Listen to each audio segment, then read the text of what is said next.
Hi everyone and welcome to Nicko's kitchen once again. Today we're making a really easy dinner recipe. We're making the classic meatloaf.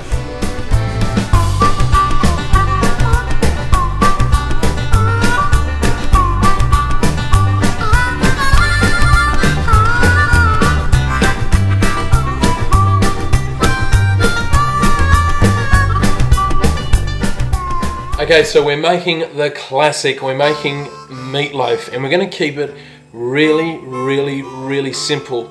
But I tell you now, the flavours are going to be beautiful. Now, the flavours that we're going to go for are a little bit different. We're going to go for a bit of a Chinese theme. We're going to do some Chinese spices in this and make it a little bit sort of just with an Asian influence into a meatloaf. So this is what you're going to need. You're going to need obviously some ground beef or some minced beef. Okay, now try and go for the 80-20 split, meaning 80% beef, 20% fat. That will get you the best results. Just ask your butcher and they'll do it for you.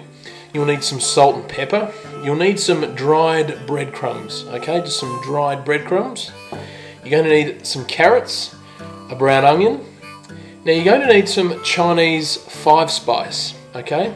Now you can find this in the spicing aisle. It's just some star anise and that sort of thing.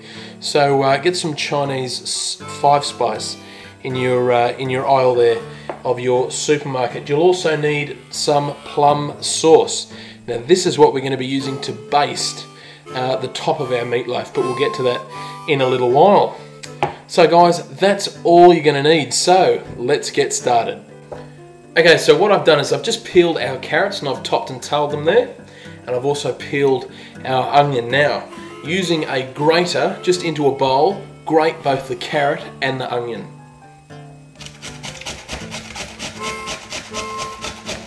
Now to that mixture I want to add our ground beef.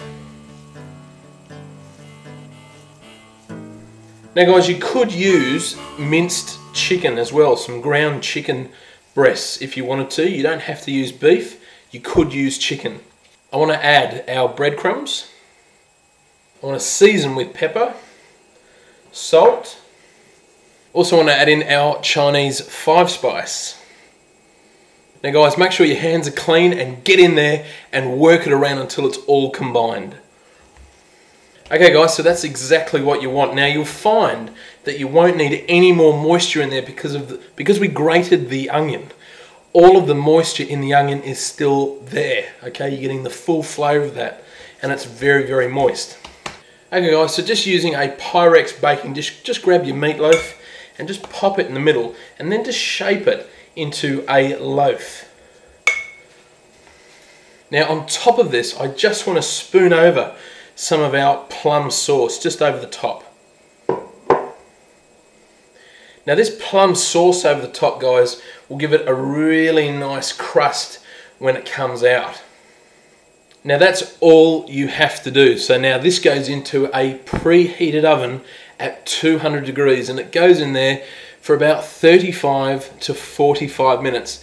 Just check it. If you've got a meat thermometer, just check it and make sure it's cooked all the way through. Now what I do is every 10 to 15 minutes I go back and I spoon over a little bit more plum sauce, just so the top doesn't dry out too much and just to keep it nice and moist. You don't have to do that.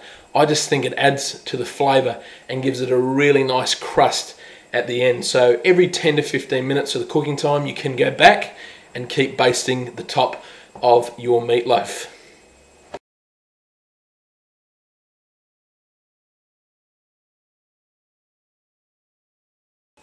So there you have it guys, Nicko's easy meatloaf. There are so many different things you could put in this. You could put in peas, you could put in corn, you know, you could put in bacon if you wanted to. There are so many different variations that you can take off from this base recipe. But have a look at it, it is so juicy, it is so tender. And I'm just going to spin it around, and of course the end piece is on because my favourite piece is the end piece. But I just want to show you, have a look at that beautiful plum crust that we've got on that meatloaf. It is gorgeous.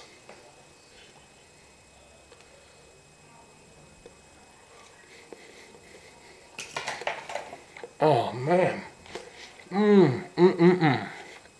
Guys, as always, the ingredients are below or on the side of the page. Check it out. You take care, and I'll see you next time.